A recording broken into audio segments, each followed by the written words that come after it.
세상에서 가장 아름다운 카페, 어떻게 이런 맛을 냈을까? 세상에서 가장 작은 카페도 특별한 커피의 맛을 내는 방법도 어렵지 않습니다. 물의 양, 물의 세기, 그리고 커피의 입자 크기만 조절할 수 있다면 정말 쉬운데요. 오늘도 바리스타 김유진 선생님과 함께 바리스타 강좌 시작해 보겠습니다. 안녕하세요. 안녕하세요. 네.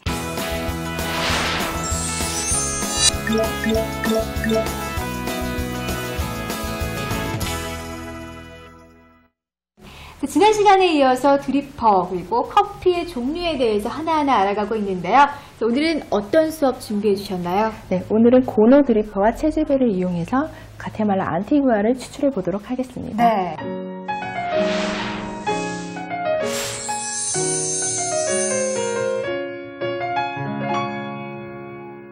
고노 드리퍼에 대해서 설명을 해주신다고 말씀하셨는데요. 네. 앞서서 멜리타 그리고 칼리타와는 어떤 차이점이 있는지 궁금하거든요. 네, 칼리타는 넓은 바닥면에 추출구가 3개, 멜리타는 넓은 바닥면에 추출구가 1개인데 반해서 고노는 원추형으로 생겼다고 보시면 됩니다. 고노 드리퍼의 특성에 대해서 조금 자세히 설명해 주셨으면 좋겠어요. 네, 물이 통과하는 층이 깊고요. 속도는 빨라서 진하면서도 부드러운 커피를 추출할 수 있습니다. 네. 그리고 페이퍼 필터로서는요, 융필터에 가장 근접한 맛을 낸다고도 합니다. 고노 드리퍼의 특성을 보시면요, 물을 어디에서 부어도 한 줄기로 모여서 커피가 떨어진다는 게 특성이라고 볼 수 있습니다. 네. 매번 제가 해봤는데요.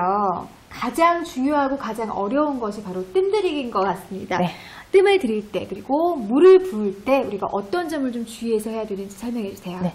칼리타, 멜리타와 같이 빠르게 지나가면요, 가장 깊은 층에 뜸이 잘 안 들 수가 있습니다. 그래서 고노 같은 경우는 중간 부분을 점드립식으로 뜸을 들여준다라고 네. 볼 수 있습니다.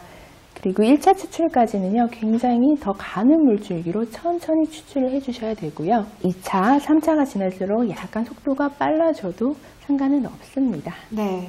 이 고노 드립으로 그 커피를 내릴 때 그 맛은 어떤지 궁금해지는데요. 네, 고노 드리퍼는요, 중강 배전의 커피를 추출할 때 가장 맛있게 내린다라는 강점을 가지고 있습니다. 네. 대신 원두의 품질이 나쁘면요, 그 나쁜 맛을 직선적으로 드러낸다는 맹점도 안고 있습니다.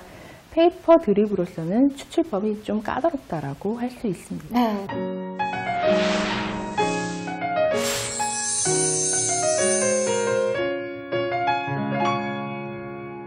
자, 그러면 이 고노 드리퍼를 통해서 오늘은 어떤 원두를 내려볼까요? 자, 오늘은 과테말라 안티구아 커피를 내려볼 텐데, 네. 과테말라는요, 1750년대에 커피가 처음 소개가 되었지만 커피가 제대로 생산되기 시작한 것은 19세기 초반에 이르러서라고 합니다. 네. 네, 전체 인구의 4분의 1이 커피 산업에 종사를 하고 있고요. 수출 품목에서 커피가 30%를 차지하고 있을 정도로 굉장히 높은 비중을 차지하고 있는데요. 네. 국가 차원에서 품질 관리를 하기 위해 굉장히 신경을 쓰고 있다라고 합니다. 네. 국토 대부분이요, 미네랄이 풍부한 화산재 토양으로 이루어져 있고요.